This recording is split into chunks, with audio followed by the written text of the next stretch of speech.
Hello everyone. So உங்களுக்கு ஒரு family emergency இருக்குது. உங்களுக்கு என்னன்னா திடீர்னு ஒரு 50,000 பைசா உங்களுக்கு தேவைப்படுது. சட்டுன்னு உங்களால் அந்த பைசாவை புரட்ட முடியல. நான் என்ன பண்ணுறேன், ஒரு கார்டை கொடுக்குறேன். அந்த கார்டில் நீங்கள் என்ன பண்ணுறீங்க, அந்த 50,000 பே பண்ணிடுறீங்க. உங்கள் ஃபேமிலி எமர்ஜென்சி ரிசால்வ் ஆயிடுச்சு. திருப்பி நீங்கள் 20 நாள் கழிச்சு கொடுத்தா போதும்னு நான் சொல்கிறேன். நீங்கள் கரெக்டாக 20 நாள் கழிச்சு எனக்கு கொடுத்துட்டீங்கன்னு வச்சுக்கோங்களேன், எந்த பிரச்சனையும் இல்லை, எல்லா பிரச்சனையும் உங்களுக்கு ரிசால்வ்டு. இதுவே நீங்கள் எனக்கு திருப்பி கொடுக்கல, ஒரு வருஷம் ஆயிடுச்சுன்னு வச்சுக்கோங்களேன். இப்போ ஒரு வருஷம் கழிச்சு நான் உங்ககிட்ட என்ன பண்ணுவேன், நான் உங்ககிட்ட பைசா கொடுத்தேன், நீ எனக்கு திருப்பி கொடுக்கல, நான் என்ன பண்ண போறேன், உனக்கு 50% நீ கொடுக்காத பைசாக்கு நான் வட்டி போட போறேன். போட்டுட்டு 75,000 மேல நீ எனக்கு திருப்பி கொடுக்கணும்னு நான் கேட்க போறேன். எப்படி இருக்கும் உங்களுக்கு? அதுதான் கிரெடிட் கார்டு. ஸோ பேசிக்காக அந்த கிரெடிட் கார்டை நம்ம எப்படி யூஸ் பண்றோங்கிறத பொறுத்து தான் நமக்கு அது வரமா சாபமாங்கிறது. ஸோ எப்பவுமே கிரெடிட் கார்டை நமக்கு பெனிஃபிட்டா நம்ம யூஸ் பண்ணிக்கணும். கிரெடிட் கார்டோட பெனிஃபிட்டுக்கு நம்ம மாறக்கூடாது. ஸோ இந்த வீடியோவில் கிரெடிட் கார்டுனா என்ன, எப்படி அது ஃபங்க்ஷன் ஆகுது, அதுல இருந்து நமக்கு எப்படி நல்லது அதுல இருந்து எடுத்துக்கலாம் அப்படிங்கிறத இந்த வீடியோல பார்க்கலாம்.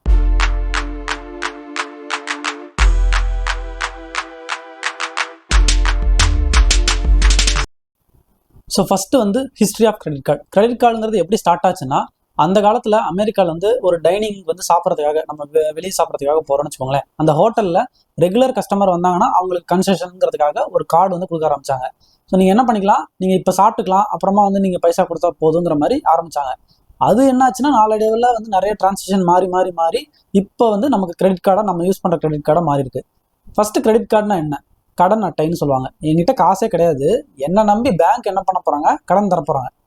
எதனால? நான் திருப்பி தருவேன்னு நம்பியா? அதெல்லாம் கிடையாது. நான் என்னைக்கு தர மாட்டேங்கிறத நம்பி தான் அவங்க கொடுக்குறாங்க. நீங்க கரெக்டா அதை திருப்பி கொடுத்துட்டீங்க அப்படின்னா அதை நீங்க வேற லெவல்ல ஆப்டிமைஸ் பண்ணி நீங்க யூஸ் பண்ணிக்கலாம். இதுவே நீங்க கரெக்டா நீங்க திருப்பி தரலன்னா நிறைய வட்டிகள் இருக்கு. அதெல்லாம் போட்டு என்ன பண்ணிடுவாங்கன்னா எக்கச்சக்கமா உங்களோட பிரின்சிபல் அமௌண்ட் இன்ட்ரெஸ்ட் எக்கச்சக்கமா ஏறிடும். அதனால அதை கொஞ்சம் சூதானமா நம்ம என்ன பண்ணணும்னா ஹேண்டில் பண்ணணும். செகண்ட் நம்ம தெரிஞ்சுக்க வேண்டியது என்னன்னா பில்லிங் சைக்கிள். ஸோ இந்த பில்லிங் சைக்கிள்னா என்னன்னா, இப்போ ஜூலை மாதம் எடுத்துக்கலாம். இப்போ ஜூலை மாசத்துல 15ஆம் தேதியிலேருந்து ஆகஸ்ட் மாதம் 14ஆம் தேதி வரைக்கும் டைம். ஸோ இந்த 30 நாள்ல நான் என்ன பொருள் வேணா வாங்கிக்கலாம். வாங்கினதுக்கு அப்புறம் என்ன ஆகும்னா, எனக்கு 15ஆம் தேதி எனக்கு என்ன ஆகும், பில்லு ஜென்ரேட் ஆகும். இந்த மாசத்துல நான் இந்த பொருள்லாம் வாங்கியிருக்கேன்னு சொல்லிட்டு. தேர்ட் நம்ம பார்க்க வேண்டியது என்னன்னா டியூ டேட். ஸோ இந்த டியூ டேட்டுங்கிறது என்னன்னா, நம்ம பில்லிங் சைக்கிள் ஜென்ரேட் ஆனதுலேருந்து 20 நாள் உங்களுக்கு டைம் இருக்கு. அதுக்குள்ள நீங்க என்ன பண்ணணும், எவ்வளோ பில்லு ஜென்ரேட் ஆயிருக்கோ அதை நீங்க பே பண்ற மாதிரி இருக்கும். ஃபோர்த் ஒன் என்னன்னா மினிமம் டியூ. மினிமமா நீங்க இந்த பைசா கட்டினா போதும், நீங்க மற்ற பொருள்லாம் நீங்க வாங்கிக்கலாம் அப்படின்னு சொல்லுவாங்க. அது எவ்வளோ இருக்கும்? நீங்க 10,000 வாங்குறீங்கன்னா 5% மட்டும் நீங்க கட்டினா போதும். 500 ரூபா நீங்க கட்டினீங்கன்னா போதும்னு சொல்லுவாங்க. இது தான் ட்ராப்பு. ஸோ இந்த மாதிரி நம்ம பண்ணவே கூடாது. இப்படி பண்ணோம்னா என்ன ஆகும்னா, 10,000 வாங்கியிருக்கீங்க, நீங்க வெறும் 500 ரூபா மட்டும் தான் என்ன பண்ணிருக்கீங்க, பே பண்ணிருக்கீங்க. அப்ப மிச்சம் 9,500 நீங்க பே பண்ணல. வட்டி அதுக்கு மட்டும் போட மாட்டாங்க, 10,000 சேர்த்து வட்டி போடுவாங்க. அந்த 10,000 வட்டியை போட்டு நீங்க அடுத்த பொருள் என்ன வாங்குறீங்களோ அதுக்கும் சேர்த்து வட்டியை போடுவாங்க. அதனால எப்பவுமே பில்லு ஜென்ரேட் ஆகுதுன்னா டியூ டேட்டுக்கு 20 நாள் உங்களுக்கு டைம் இருக்கும். அதுக்குள்ள ஃபுல்லா பே பண்றதுக்கு நீங்க பாருங்க. ஸோ என்னோட கிரெடிட் கார்டு அனுபவம் என்னன்னா, நான் வேலைக்கு சேர்ந்து ஒரு 6-7 மாசத்துல என்ன பண்ண ஆரம்பிச்சிட்டாங்க, கால் பண்ணி கிரெடிட் கார்டு வாங்கிக்கோங்க, கிரெடிட் கார்டு வாங்கிக்கோங்கன்னு கேட்க ஆரம்பிச்சிட்டாங்க. ஃபர்ஸ்ட் நான் ஒரு 1.5 வருஷத்துக்கு நான் கிரெடிட் கார்டே வாங்கக்கூடாது, அது தப்புன்னு நினைச்சிட்டு நான் வாங்காமே இருந்தேன். அதுக்கப்புறம் கொஞ்ச நாள் கழிச்சு 1.5 வருஷம் கழிச்சு தான் பண்ணேன். கிரெடிட் கார்டு நான் ஒரு கார்டு வாங்கினேன். அப்புறம் என்ன பண்ணிட்டாங்க, அவங்க ஃபோன் பண்ணி இன்னொரு கார்டை என் தலையில கட்டிட்டாங்க. இது நம்ம கிரெடிட் கார்டு பொறுத்த வரைக்கும் ஒரு கார்டே தாராளமா போதும். அதுக்கு மேல உங்களுக்கு ரொம்ப அவசியம் இருக்குன்னா மட்டும் 2வது கார்டு வாங்குங்க. அதுக்கு மேலாம் வாங்காதீங்க. ஒரு சிலர் இந்த பெனிஃபிட்ஸ் இருக்கு, அந்த பெனிஃபிட்ஸ் இருக்குன்னு சொல்லுவாங்க. ஜென்ரலா நீங்க இப்பதான் ஸ்டார்ட் பண்ண போறீங்கன்னா கேஷ்பேக் கார்டு இருக்கும், அது வாங்கிக்கோங்க. இப்போ என்ன பண்ணுவாங்க, ஒரு சிலர் பெட்ரோல் போடுறதுக்கு பெட்ரோல் பங்குக்குன்னு தனியா கார்டு இருக்கும். டிராவல் பண்றீங்கன்னா மைல்ஸ்ன்னு சொல்லிட்டு அதுக்கு தனியா கார்டு கொடுப்பாங்க. ஸோ இது எல்லா பேங்க்லயும் உங்களுக்கு இருக்கும், அவைலபிளா இருக்கும். டிஃப்ரெண்டா கிரெடிட் கார்ட்ஸ் இருக்கும். நீங்க கிரெடிட் கார்டுங்கிறது உங்க கையில இல்லாத காசை செலவு பண்றீங்க, அதான் ஞாபகம் வச்சுக்கோங்க. பேங்க்ல கிடையாது, நீங்க திருப்பி கட்டணும் பில்லு ஜென்ரேட் ஆனதுக்கு அப்புறம். அதனால அதை கொஞ்சம் கேர்ஃபுல்லாக ஹேண்டில் பண்ணணும். கிரெடிட் கார்டை பெஸ்ட்டாக ஆப்டிமைஸ் பண்ணணும்னா இந்த இதெல்லாம் நமக்கு தெரிஞ்சிருக்கணும். கிரெடிட் லிமிட்னு ஒன்று இருக்கும், அது 30%க்கு கம்மியாக தான் யூஸ் பண்ணணும் அப்படின்னு சொல்லுவாங்க. ஃபர்ஸ்ட் கிரெடிட் லிமிட்னா என்ன? என்னால் இவ்வளோ பைசா வரைக்கும் இந்த கிரெடிட் கார்டில் யூஸ் பண்ண முடியும்னு சொல்லிட்டு கொடுக்குற லிமிட் தான் கிரெடிட் லிமிட். இப்போ எக்ஸாம்பிளுக்கு ஒரு கார்டு இருக்கு, அந்த கார்டில் 50,000 உங்களுக்கு கிரெடிட் லிமிட்னு கொடுத்துருக்காங்கன்னா, நீங்கள் 50,000 வரைக்கும் உங்களால் செலவு பண்ணிக்க முடியும். அதுக்கு மேலே நீங்கள் செலவு பண்ணலாம். அப்போ செலவு பண்ணீங்கன்னா என்ன பண்ணுவாங்கன்னா, ஓவர் டிராஃப்ட்னு சொல்லிட்டு அதுக்கு பெனால்ட்டி போடுவாங்க. அதனால நீங்கள் என்ன பண்ணுங்க, 30% கம்மியா செலவு பண்ணுங்க அந்த கார்டுல. ஸோ இந்த 30%ங்கிறது 50,000 எவ்வளவு இருக்கும், 25,000 50% உங்களுக்கு போயிடும். அப்போ 15,000 செலவு பண்ணோம்னா அதுவே உங்களுக்கு 30% ஆயிடும் 50,000. அதனால அது மட்டும் யூஸ் பண்ணுங்க. ரெண்டாவது, இப்போ ஹிஸ்ட்ரி ஆஃப் கிரெடிட் பீரியட்னு சொல்லுவாங்க. இப்போ இந்த கிரெடிட் பீரியடுங்கிறது என்னன்னா, நீங்க எவ்வளவு நாள் அந்த கிரெடிட் கார்டை யூஸ் பண்ணிருக்கீங்க அப்படிங்கிறது தான் வந்து உங்களுக்கு ஹிஸ்ட்ரியில் வரப்போகுது. இது எதுக்காக இதெல்லாம் வந்து கால்குலேட் பண்ணணும், இதெல்லாம் வந்து நமக்கு முக்கியம்னா கிரெடிட் ஸ்கோர்னு ஒன்று இருக்குது. இப்போ இந்த கிரெடிட் ஸ்கோருங்கிறது என்னதுன்னா, நீங்கள் கடனை எப்படி வாங்குறீங்க, என்ன டைப் ஆஃப் கடன் வாங்குறீங்க, அதை எப்படி வந்து ரீபே பண்ணுறீங்க, ஸோ இதெல்லாமே பார்க்குறது தான் வந்து இந்த கிரெடிட் ஸ்கோருங்கிறது.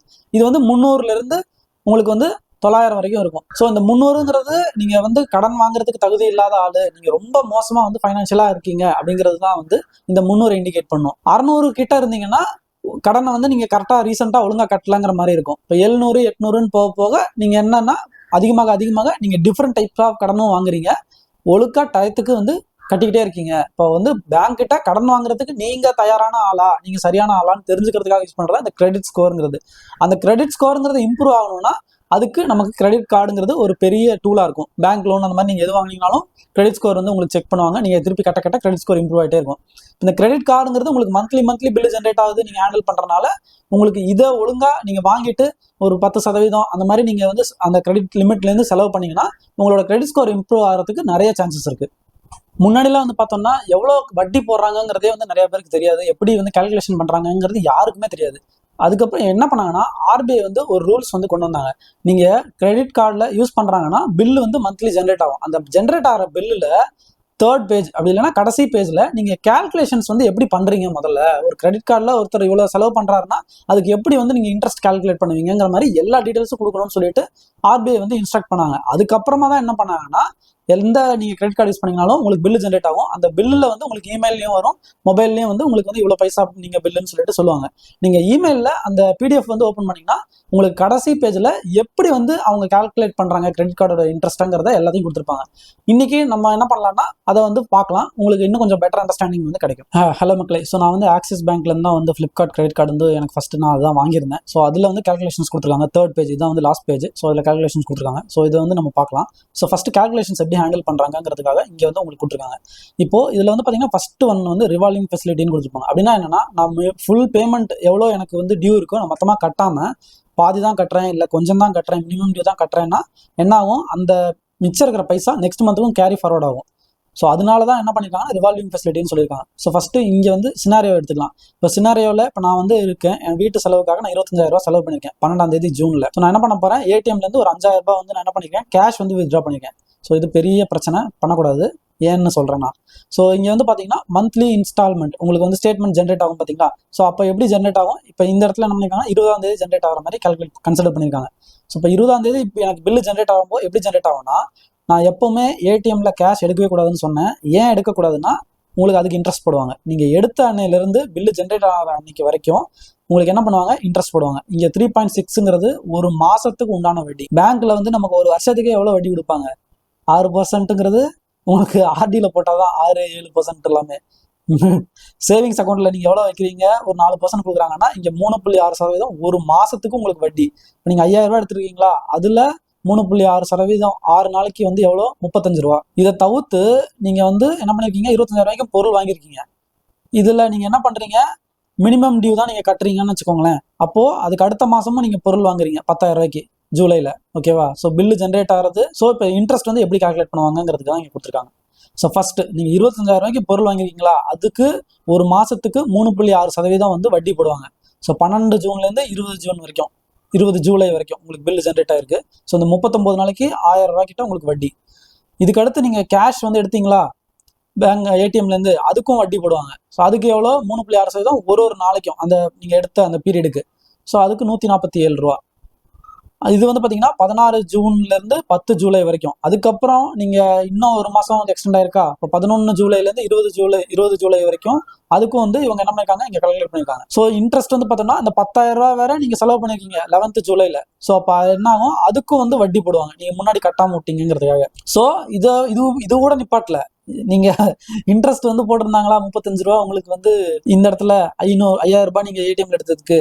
ஸோ அதுக்கும் என்ன பண்ணியிருக்காங்க, திருப்பி 3.6% வந்து இந்த மாதத்துக்கு நீங்கள் கட்டாம விட்டுருக்கீங்கல்ல பில்லில், அதோட வட்டியும் சேர்த்து போட்டிருக்காங்க. ஸோ இதில் வந்து பார்த்தீங்கன்னா டோட்டலாக நீங்கள் எவ்வளோ கட்டணும், வட்டி மட்டுமே வந்து 1,400 ரூபா நீங்கள் வட்டி கட்டுற மாதிரி இருக்கும் இந்த இதுக்கு பைசாக்கு. ஸோ இதில் வந்து பார்த்தீங்கன்னா revised MAD minimum amount due எப்படி கால்குலேட் பண்ணுறாங்கன்னா, நவம்பர் 2023 2% நீங்கள் என்ன பொருள் வாங்கியிருக்கீங்க, பர்ச்சேஸு, கேஷ் வித்ட்ராவல், இது எல்லாத்துலேருந்தும் 2%. ஜாயினிங் ஃபீஸுங்கிறது என்னன்னா, நீங்கள் ஜாயின் பண்ணுறப்போ ஒரு சில கார்டுக்கு ஃபீஸ் போடுவாங்க. ஒரு சில கார்டுக்குலாம் எதுவுமே இருக்காது. ஃபர்ஸ்ட் இயர் வந்து ஃப்ரீயாக இருக்கும். ஒரு சில கார்டுக்கு லைஃப் டைம் ஃப்ரீயாக இருக்கும். ஸோ அது சேஞ்ச் ஆகும் கார்டுக்கு ஏற்ற மாதிரி. கேஷ் வித்ட்ராவல் எவ்வளோ பண்ணுறீங்க, வட்டியை வந்து கேஷ் வித்ட்ராவலுக்கும் வட்டி இருக்கா அதுக்கும் வந்து இன்ட்ரெஸ்ட் போடுவாங்க. அதனால தான் இந்த இடத்துல பார்த்தீங்கன்னா உங்களுக்கு இந்த 35 ரூபா வட்டிக்கும் வந்து அவங்க இன்ட்ரெஸ்ட் போட்டிருப்பாங்க. உங்களுக்கு ஜிஎஸ்டி இந்த இன்ட்ரெஸ்ட் எல்லாமே வந்துடும். ஸோ அப்போது நீங்கள் பிரின்சிபல்லேருந்து உங்களுக்கு எதுவுமே கிடையாது. வட்டிக்கு மேலே வட்டி தான் உங்களுக்கு போயிட்டே இருக்கும். அதனால எப்போவுமே கிரெடிட் கார்டு வாங்குறீங்க அப்படின்னா ஃபுல் பேமெண்ட்டும் நீங்கள் வந்து பே பண்ணிவிடுங்க. டோட்டல் டியூ எவ்வளவோ. ஸோ இந்த இடத்துல உங்களுக்கு கொடுத்துருக்காங்க என்னென்ன சார்ஜஸ்லாம் இருக்கும்னு சொல்லிட்டு. ஸோ இந்த டியூப்ளிகேட் ஸ்டேட்மெண்ட்லாம் அனுப்புறதுக்குலாம் எந்த பைசாவும் கிடையாது. சேஞ்ச் அந்த சார்ஜ் ஸ்லிப்புன்னு சொல்லிட்டு ரீட்ரைவல் அதை எடுக்கிறதுக்காக எவ்வளோ வந்து பைசா வந்து எனக்கு சார்ஜ் ஆயிருக்குன்னு சொல்லிட்டு செக் பண்ணுறதுக்கு அதுக்கெலாம் வந்து எதுவும் கிடையாது. அவுட் ஸ்டேஷன் செக் ஃபீ, இப்போ செக்கு மூலமாக நீங்கள் பேமெண்ட்டு பே பண்ணுறீங்கன்னா அதுக்கு எதுவும் கிடையாதுன்னு சொல்கிறாங்க. இதில் வந்து பார்த்தீங்கன்னா நீங்கள் ஒரு மாதத்துக்கும் 3.6% வட்டி அப்படின்னா வருஷத்துக்கு எவ்வளோ 52% உங்களுக்கு வட்டி. இதெல்லாம் என்ன நியாயமா இது? ஓகே. ஆனால் நம்ம இதை என்ன பண்ணுறோம், நம்ம ஓகேன்னு சொல்லிட்டு தான் வாங்குறோம். இதுக்கப்புறம் நம்ம எதுவுமே பேச முடியாது. வாங்குறதுக்கு முன்னாடி நம்ம யோசிக்கணும், இதெல்லாம் வந்து நமக்கு சரியா இருக்குமா, நம்ம அதை கரெக்டாக யூஸ் பண்ணுறதுக்கு நம்ம கற்றுக்கணும். லேட் பேமெண்ட் பண்ணிங்கனாலும் அதுக்கு பெனால்ட்டி போடுவாங்க. 500 ரூபா வரைக்கும்னா பிரச்சனை இல்லை. 500 ரூபாய்க்கு மேலே போக போக உங்களோட பெனால்ட்டி வந்து என்ன ஆகும், இன்க்ரீஸ் ஆகிட்டே போகும். மக்களே, புதுசாக இந்த வீடியோவில் நீங்கள் ஏதாவது கற்றுக்கிட்டீங்கன்னு உங்களுக்கு தோணுச்சுன்னா லைக் பண்ணுங்கள். யாருக்கு இந்த வீடியோ யூஸ் ஆகும்னு நினைக்கிறீங்களோ அவங்களுக்கு இந்த வீடியோ ஷேர் பண்ணுங்கள். உங்களுக்கு ஏதாவது தாட்ஸ் இருக்குது, இல்லை நான் வேறு ஏதாவது நல்ல வீடியோ எடுத்து பேசணும்னு நினச்சிங்கன்னா கமெண்ட் செக்ஷனில் மென்ஷன் பண்ணுங்கள். நாளைக்கு நான் உங்களை இன்னொரு நல்ல வீடியோவில் வந்து பார்க்குறேன். பை.